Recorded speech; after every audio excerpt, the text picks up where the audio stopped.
We'll be starting in 5 minutes. 5 minutes.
So it's 8 o'clock.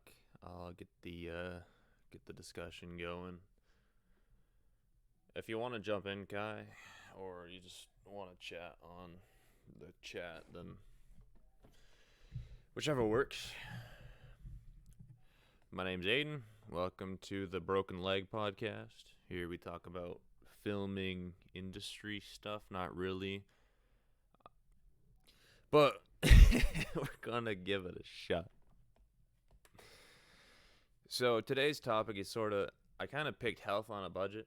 It's an alright topic, it's an important topic, and I kind of wanted to, I'm kind of somebody who doesn't have a lot of money, so I'm gonna touch on how I sort of stay healthy and better, like ways I'm improving on myself, but also ways that you could also sort of, I guess, help in your everyday life. Yeah. And I'm not really sure where to get started, but I'm going to start with, I think I'll go start with the planning, because that's where everybody kind of starts at. So I think this is going to be a bit awkward until I get somebody chatting up here. So it should be known that the first place to start is planning. And the planning, it comes down to a simple weekly sheet. It doesn't need to be anything extravagant, but as long as you have a vague idea of what you're going for, you should be in relatively good health for the majority of your life. So in terms of like food, for instance, you could absolutely start with just do like a breakfast. Figure out a breakfast, lunch, and dinner. If that's too much, then figure out just like main meals you want for those days, and then work around those. But like for instance, what I'm doing is for the breakfast, I've sort of chosen like an item that I wanted to focus on, and that item's going to be eggs. Now it's not really up and going just yet, because I don't have a lot of money. But what my plan is right now is to get like omelets, like fried eggs, like egg sandwiches, eggs frittatas, like stuff like that. Simple things that you can make, throw together, and throw in the fridge when you're done. Something that can be easy on the go, or just make it like a delicacy if you wanted to. But eggs pack a lot of protein, so it wouldn't be too hard to get that, like to gain muscle from that, or to or whatnot, you know. So for lunches, I chose chicken. Chicken is my the item that I'm going to base off. Yeah, the egg muffins. They're similar to that of frittatas. They're easy to make. All you need is like eggs and milk, and then whatever else you're going to stuff them with, right? Like like if you wanted vegetables or cheese, or if you wanted like ham, or if you wanted like crumbs or whatnot, it wouldn't be too hard to put that in or on top of those things. And then what you can do is you can use like a bunch of eggs, make a bunch of them, eat like a quarter of them or half of them or whatnot, depending on how many you make, and then throw the rest in the fridge for the next day. And so that way you're not only are you saving on eggs, it'll you're saving on eggs, and you have two meals, right? So when it comes to food, you kind of want to spend, it's kind of like you want to spend as much of your money in one go so that you know where it's going. It's like not really like spend all of your money in one shot, but figure out what you want. Like, say for instance, I wanted a chicken breast every day for a week. That'll be like 7 chicken breasts. That'll probably cost like $25 to $30, right? And so you can put that on your main grocery list as like 7 chicken breasts for the week. And then I want like 3 or 4 dozen eggs. That'll probably cost you another $15. And then maybe some cheese, which will be an extra 2 or 3. You might want vegetables, which could I would say about an extra 20. And so for the week, you're looking at about like $80 for these things that can add up to different meals. And so that's kind of what I'm working on right now is like a food prep plan, food planner, food. Yeah, and like I think it's simple, but it takes time and a little bit of dedication. That's going to be the main theme of this whole thing is it's just got to be dedicated to what you're working on. And so for instance, right, outside of like yeah, frozen vegetables are a bit cheaper, but you could also like thaw a bunch of like I don't know, I wouldn't say carrots, but like what kind of frozen vegetables would you put in there? Cuz I would like frozen peas wouldn't be I don't think they'd be that good in eggs. Frozen vegetable mix wouldn't be that good, like carrots and broccoli and stuff. That I don't think that would be that good in eggs. But like fresh peppers, I would say fresh peppers, maybe spinach. Spinach is pretty cheap. It's like $5 or $6 for one of those giant tubs. Um, and yeah, and so like even outside of food, like your your morning routine, whatever that might be, right? Are you exercising? If not, maybe look into get like into a small workout plan. It doesn't need to be anything crazy, but like even if you get on a bike every morning, that way you have more energy when it comes to the rest of your day. It doesn't, yeah, and it doesn't need to be anything crazy. Like you can put on your phone, listen to music, or watch a movie or watch TV while you're just cycling, like casually, right? Um, but getting your body moving will get it ready for the rest of its day. Getting that plan, getting like what kind of shampoo are you using? What kind of body wash are you using? If you're using body wash is a good start. I don't think it's the way to go moving forward, but body wash what it helps if you I I used to not be so clean. And it kind of took a lot to get me into the mindset of waking up, getting into the shower every morning.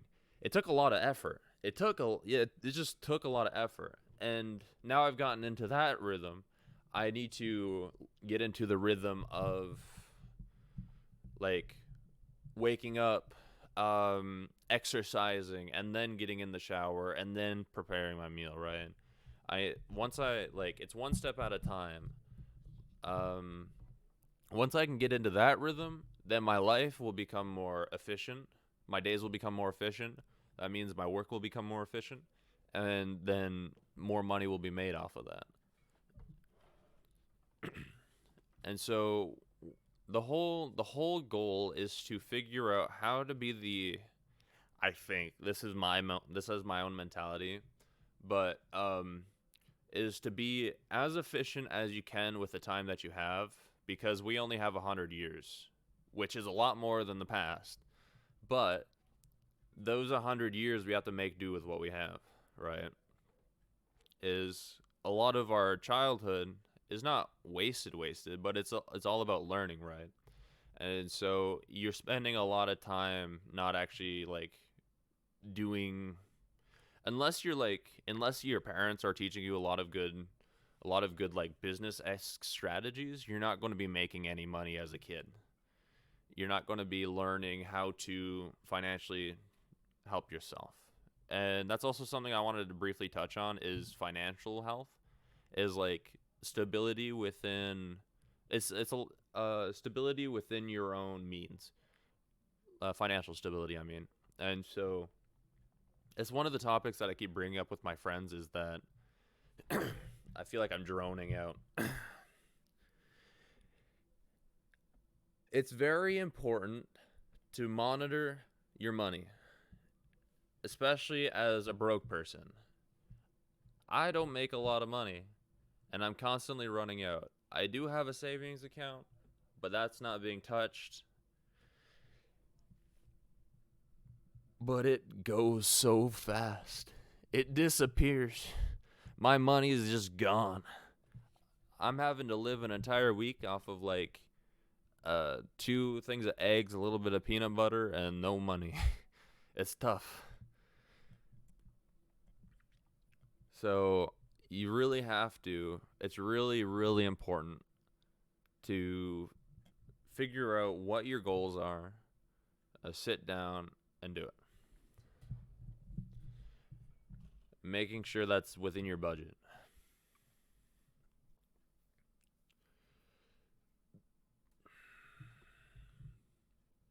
Excuse me.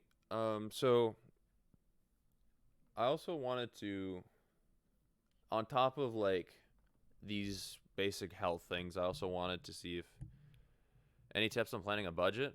Uh, Let me get back to you on that. I'm not.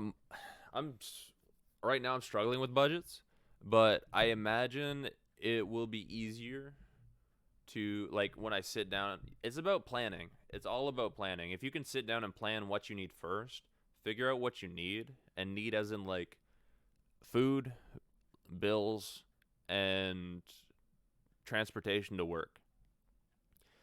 And so if you're like say you're say you take a bus every day and you have to plan for how like those costs of transportation. So what you do is either on a monthly basis or on a weekly basis, figure out what you need on those bases. And so probably like 150, 200 for food for 2 weeks or a month, however much you eat. You need uh like your rent, your heat hydro internet if you're going to use that. Um you need any cost for transportation, and I think that's really the necessities is shelter, food, and a way to produce money, right?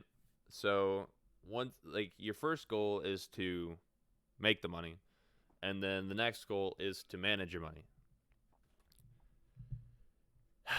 So you're spending $200 a month on food. If you're grocery shopping, if you're eating out, it's a lot more. Um, two,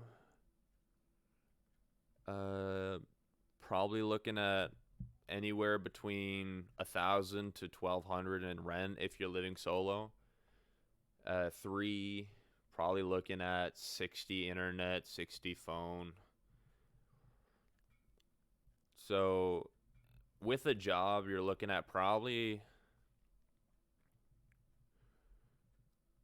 I would say probably around like you need to make at least 1,500 plus to sort of sustain yourself, and then that is paying for everything, and then to be able to let me just kind of break it down a bit.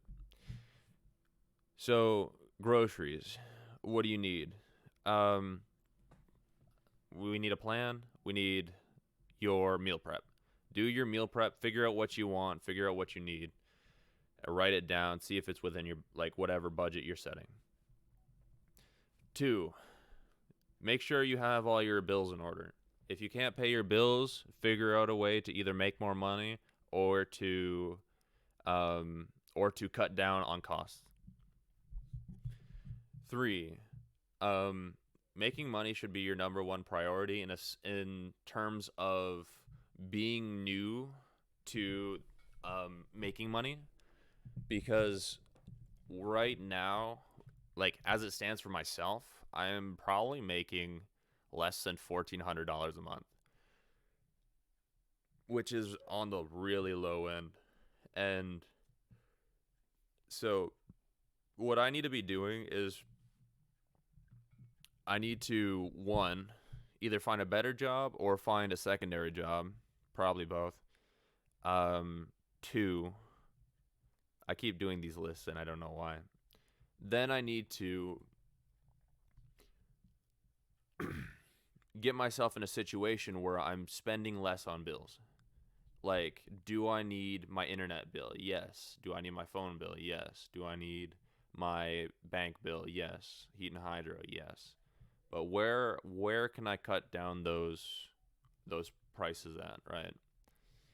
And so after that, then we look at your leftover whatever, and then you start planning around those. It it's kind of it's really just about doing it. It's really just about doing it. And I know it's hard to say just do it, but once you get in the habit, once you do it once or twice and you set a reminder to remind you and you do it and do it over again, over again, over again, even if you forget a week, as long as you're like, "Oh crap, I forgot, let me do it." Then you'll be fine. You'll be absolutely fine. And maybe you don't want to cook, and that's okay as well, but instead of going to fast food, look at, for instance, pre-made meals at grocery stores. Look for easy make meals, or like simple recipes you can find online, like spaghetti and meatballs, um,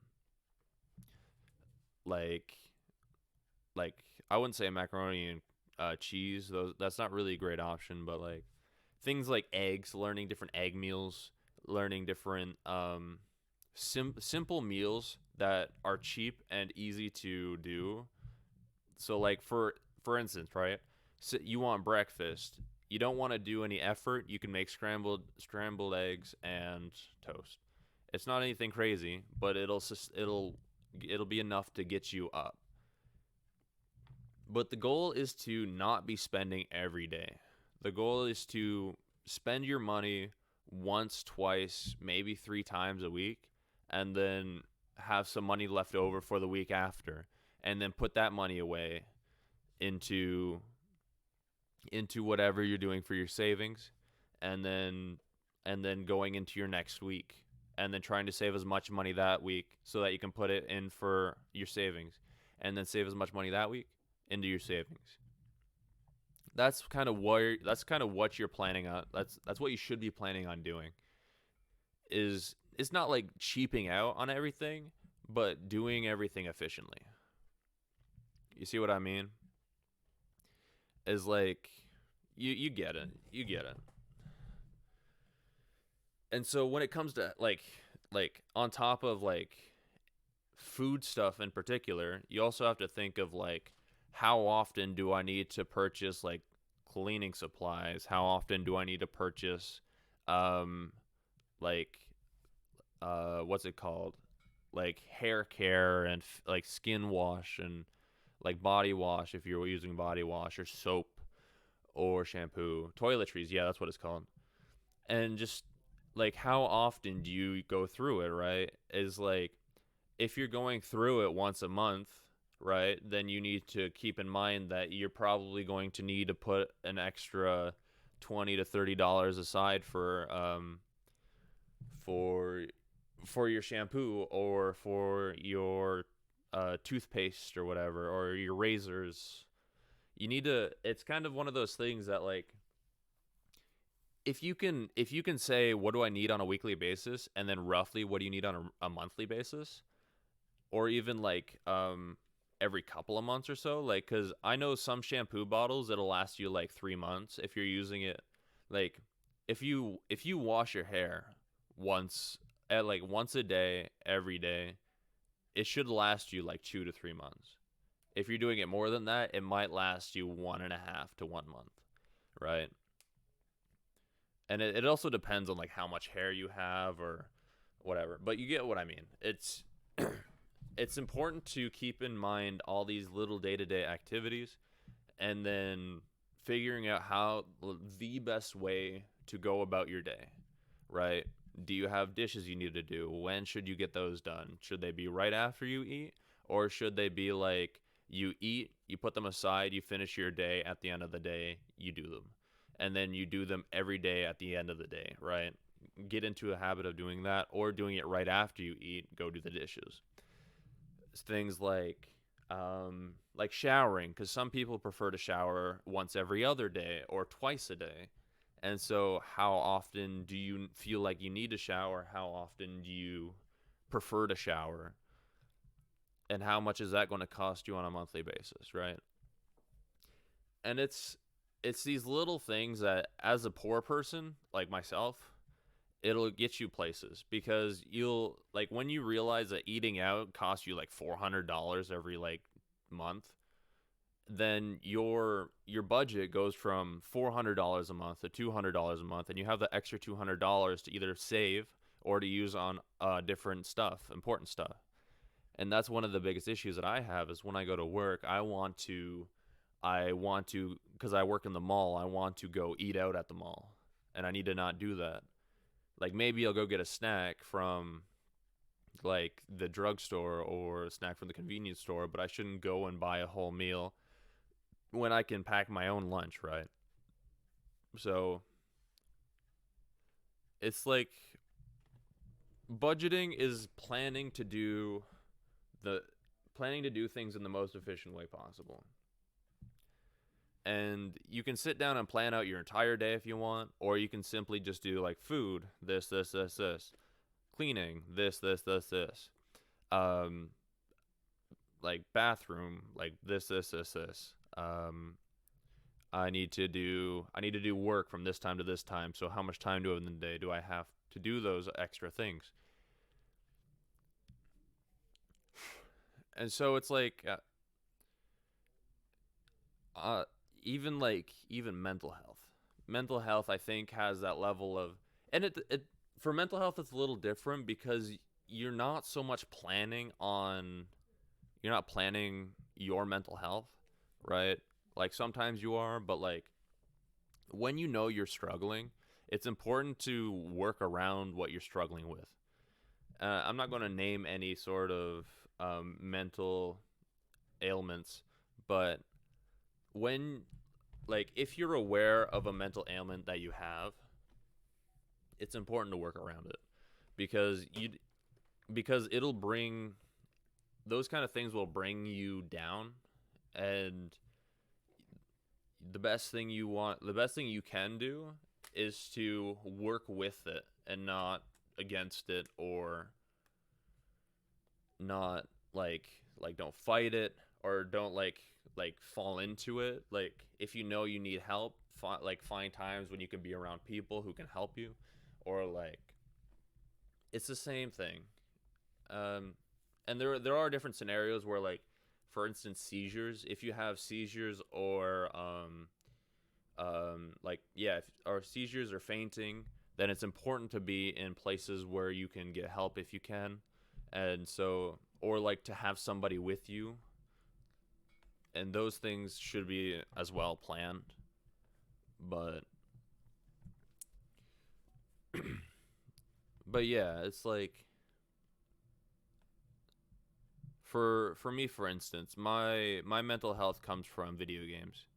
I used to play. I still kind of do play video games, and every now and then I start playing like Smash Bros online, and I get frustrated, and so I beat myself up, like, verbally and stuff. So, um, one thing that I really do when I'm like in those moments, and is just take a break. Sometimes just take a break. And so what I've started doing is, whenever I want to play, I usually put aside like a weekend to play, and then only for the weekends I play. And then just, so I have that long break, and then I can play the video games, right? And it's not like I've planned it, but like, it's more so the fact that I know where I stand when it comes to video games. And so I understand that when I want to play video games, I need to be in a better headspace than just play it every day until I crash, you know?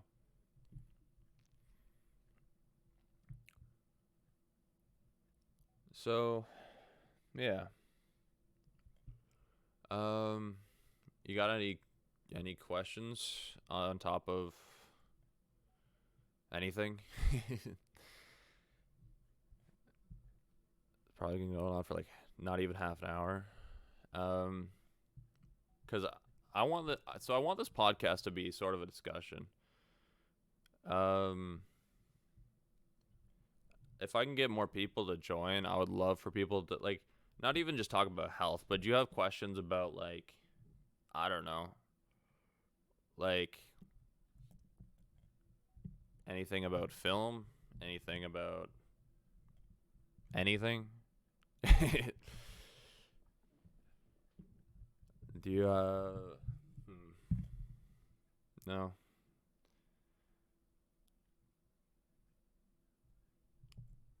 Because we'll try to push it to the hour mark. I think try to get it, try to get it to hit the hour mark, and then we'll just yeah.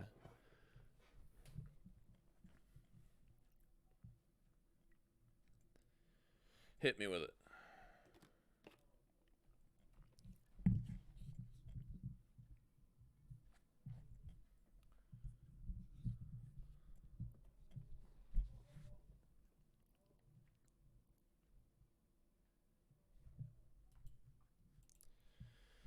In the meanwhile, um, another topic I kind of wanted to talk about is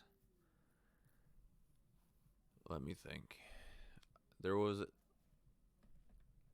is sort of like long term budgeting is on top of the short term stuff like groceries, cleaning, and whatnot. Is that how to successfully turn nothing into something? How to turn like $100 into a couple hundred to 1,000 into so when you're poor, think of decent filler like there are main stories transition between. Okay, I'll touch on that after I'm done this topic real quick. Um, so so how to get your money to go from nothing to something? When you're poor, you need to start putting away. As simple as that. You don't have a lot. So it's better to have something for when something goes wrong than nothing at all. Because if you constantly pull in your money, if you constantly are like, well, you're spending all your money on food, on clothes, on um, like sort not like kind of accessory items, items that you don't really need, then like then you are going to end up in a scenario where you need money to pull through something. Like, say, for instance, you're living on your own and you're working part time. You're working two jobs part time, but you're spending all of your money. And so you're able to pay your rent off, but every time at the end of each month, you have no money. And so all of a sudden, the job lays you off. You're not fired, but the job lays you off and you don't know when you're going back. So then at that point, you're like, well, shit. How am I going to pay my rent? How am I going to how am I going to like how am I going to afford it? And so what needs to happen is every paycheck, I would say put like 15 to 20% of your money. You're getting paid like what six I guess every week. Let's say you're getting paid 500 a week. Put 100 of that away. 100 of that away, and then you have 100 for your spending for the week, and then the 400 goes towards your rent, right? You're paying 1,200 a rent, so every 4 weeks you're having enough for rent. You're putting 100 away, and technically you have 100 to spend every week. And then if you don't spend that 100, put it in your savings. So then that way, after 4 months, you have $1,200 saved up roughly. And so then if for like 4 months later you need to pay 1 month's of rent while you're finding another job, you can do that.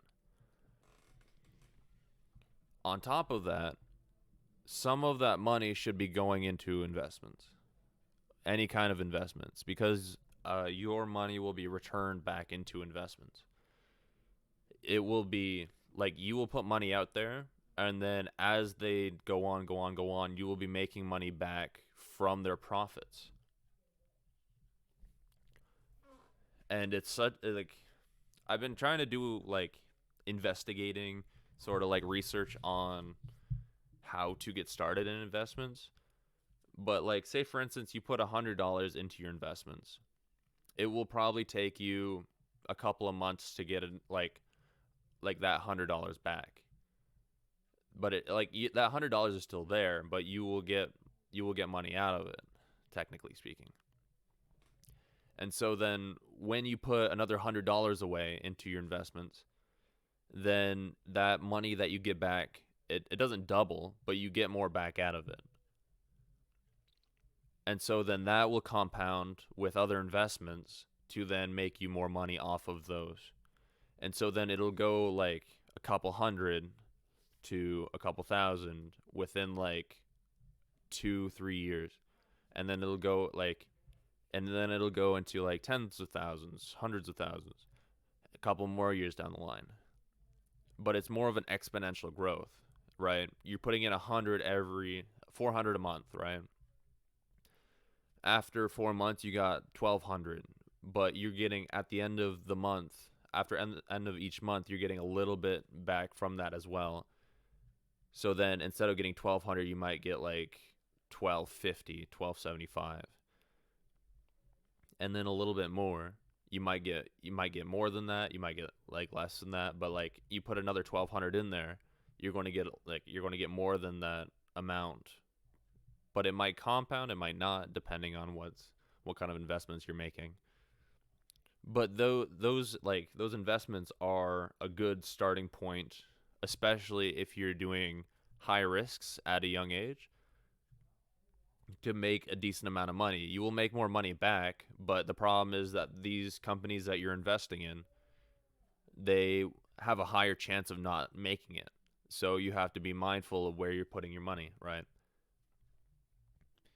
Or you could do the low risk ones, which are like investing in these huge companies that aren't going to go under, but you're not making very much back from them, if you know what I mean.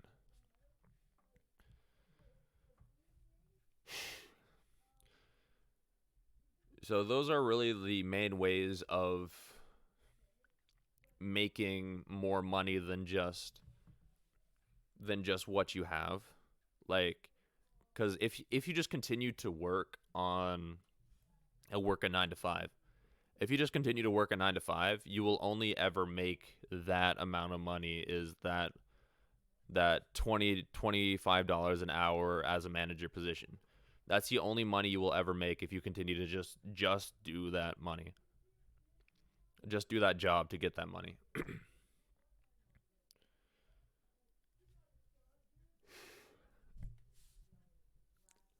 Um but yeah. So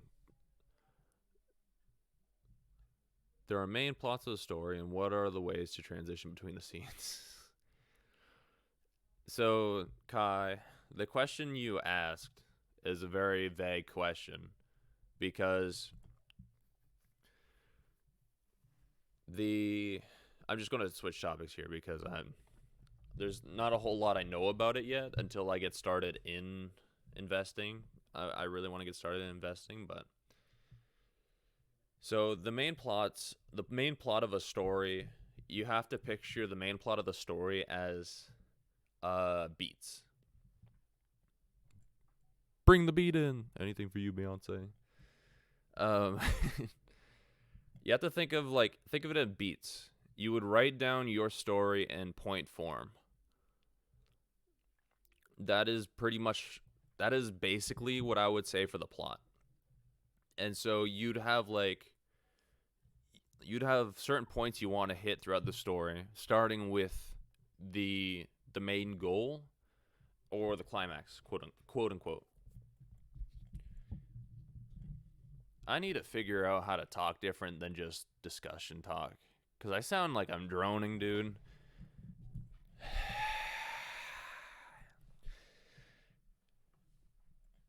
So first, I would ask yourself, what is the point of your movie, and what story are you trying to tell? What I mean by droning is when I talk like this and it sounds absolutely monotone and it doesn't seem to change ever, and it's always so plain, and I don't know how to change it, and it just seems to, like, it always seems like you know what I mean? My voice does not have very good inflection, and it always seems to sound like annoying monotone dude. That's it.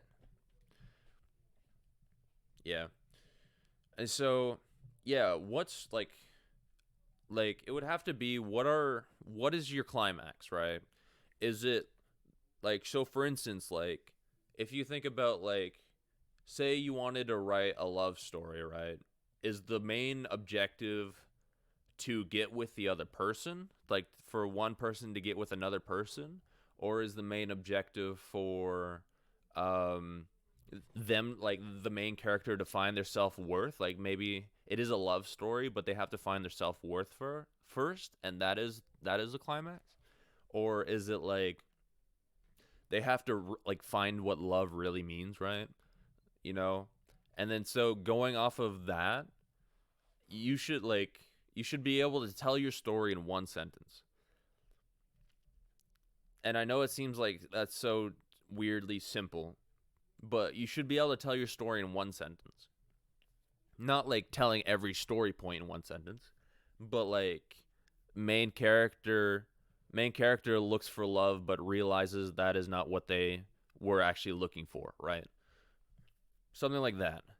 Or like, they thought they had loved somebody but realized that Harriet is the person they had loved all along, you know? And so then the climax would be whatever the goal is and them accomplishing it, or them not accomplishing it. That's the other thing. And like, it just depends, right?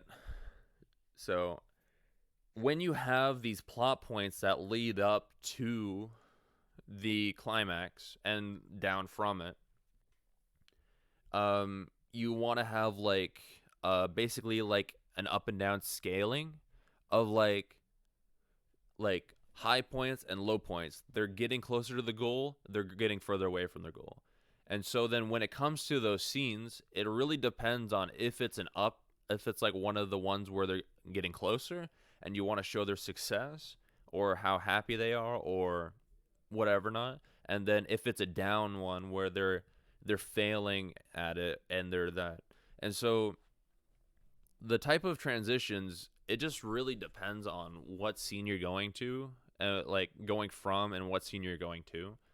Because, like, for instance, if you were to have like a happy scene transitioning into a sad scene, you might want to just not have a transition at all and have like a happy scene. Like, maybe, since we're talking about romantic stuff, maybe they had spent a night out because like one of their friends told them that there's going to be people at the party that they might want to hook them up with, and so his in their search for love, they go to this party and they're having a good time and enjoying themselves, but they get home and that like find that like maybe their wallet's been stolen, right? uh they then, like, you might have them at the party and they go to leave and then they're like, we need to call an Uber. Oh shoot, where's my wallet, right? And so then you might want to do that in one shot, or you might want to space that out so that it's like they're having a good time, having a good time, having a good time, and then have this sort of invisible cut where they like go to look at their wallet. They go to look for their wallet, and it's like, where is it? And then it turns out maybe one of the people stole their wallet while they were dancing on them, or something like that. So it really all just depends, because there are types of transitions that work My favorite are like invisible transitions, which are generally swipe cuts that cut when a person is moving or it's moving. The camera is moving beyond something, like you can see something go in front of the screen. Because invisible cuts they make the movie look seamless. Um, Other cuts are like swipe cuts, where it's just like, whew. Generally it shows like a change in time or a change in location. Um, there's like a hard cut, which is just like it like within a scene you'd see a lot of hard cuts from one thing to another. But also you can see a hard cut from like scene to scene as well. It looks a little bit jarring sometimes. Fade cuts are good when you're trying to represent time as well because it like goes dark and then goes back to light again. There is also like the cartoony one called the iris cut, which is like the circle from the outside closing in or going out. It started going from the middle outwards. But um but yeah, it just depends on what kind of mood you're trying to portray because like for instance, if you're to have like a horror movie, that would have different cuts and editing compared to a romantic comedy or an action movie, right? So, um,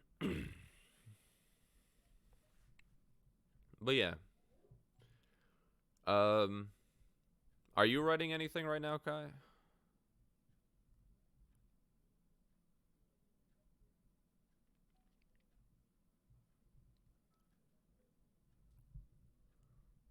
I mean, I would imagine so with the your study.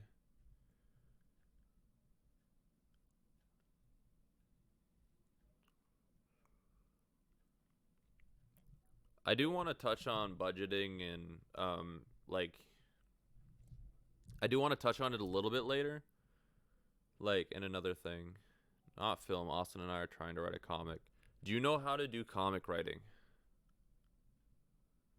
Does Austin know how to do comic writing? Because comic writing, it's a little bit different.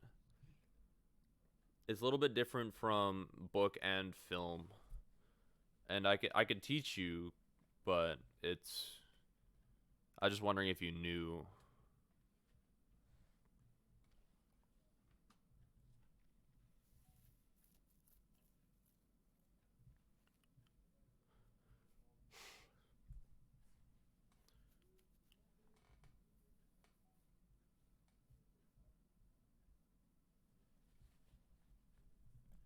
So, with the, I'll just do a quick explanation.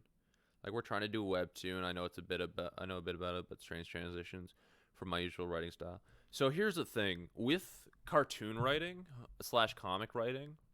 I guess I would call it like a visual writing, because when you're writing, you do have to do the dialogue, but you also have to do the dialogue with like the visible image. And so when you're writing, what I would recommend is simply uh well okay so for each in a film script you have each scene, right? And each scene is made up of different shots, and so you do like a shot list, right? It's similar in that way, except that you have to plan out the blocking of each cube, each what's it called, frame. What is the block? I think it's just called a block, right? um Comic script. Yeah. So like a block of cheese. Just kidding. No. Uh, a panel. Yeah. So a panel of So for each panel, you'd have to sort of visualize like you first you write out the dialogue like you would normally write out the dialogue, just simple like character one blank, character two blank, character one blank. Um, and then uh, like you'd have to plan out the scene like that. but also like keep in mind like you'd also need to write their actions as well as their dialogue. So are they just standing still? If they're standing still, just write like they are standing still and then their dialogue. But then like say if somebody's walking away from them, then you have to write walking away or starts walking away, and you have to do it that way. And then when you get to all that part done, all the dialogue stuff, then you have to block it with the panel. You have to literally go through and take mental or physical images of those panels and write them out, each panel at a time. It's a lot of work. It is a lot of work. Um,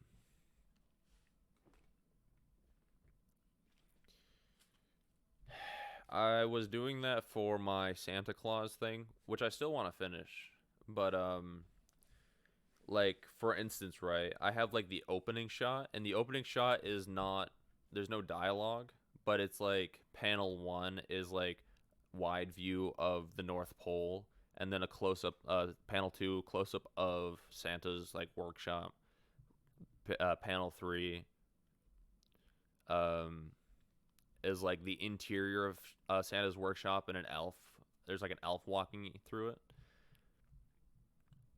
Panel 4 is Santa sitting at his work desk, and then switch page. Do like 4 panels, switch page. You know.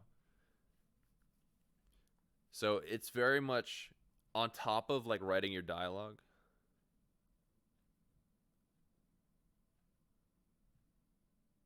Yeah, that's the thing about anything that's visual. You will come to realize that dialogue is about like 30% of the entire film, or the entire cartoon, or the entire comic. And so it would be like, instead of writing dialogue, write it like you're trying to explain somebody what everything looks like and sounds like and smells like, and what colors are there, what um it doesn't have to be too complex, but like get like an explanation of everything. And so yeah, it is difficult. I can send you a formatting of like to make it easier anyways, something you could just copy and paste. Can you not hear me?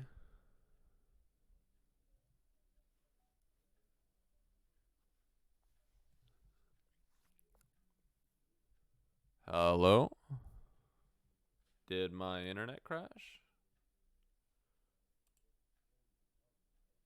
Did my video thing crash? Kai, are you there? Real.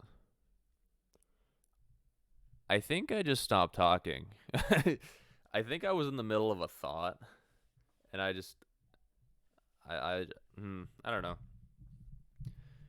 But yeah, think of it like this. Have the name of like your scene, and then page panel 1, panel 2, panel 3, panel 4, panel 5, however many panels you think you need.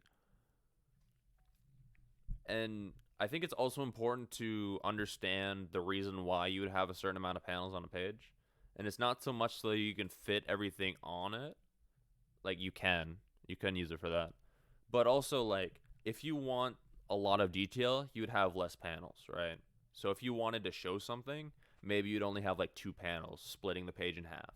Or if you wanted, like, if there's just like a super long dragged out scene of like him digging, like a guy digging a hole, then you might want to have it like a bunch of little panels, right? I would say never go more than 9. Try to stick to 9 or less panels on a page. If you have to, do 9. The average should be like 4 to 7. Does that make sense? And also, like, if you're doing it like even like a webtoon style where they just have like block, like they might have just like 6 panels. 6 panels is the average. 6 panels is the average, by the way, which is like two, two, and two. Um, but yeah, just kind of like understand why you're doing the panels the way that you are doing them, right? It's similar to understanding why you'd shoot a shot the way you shoot a shot. So,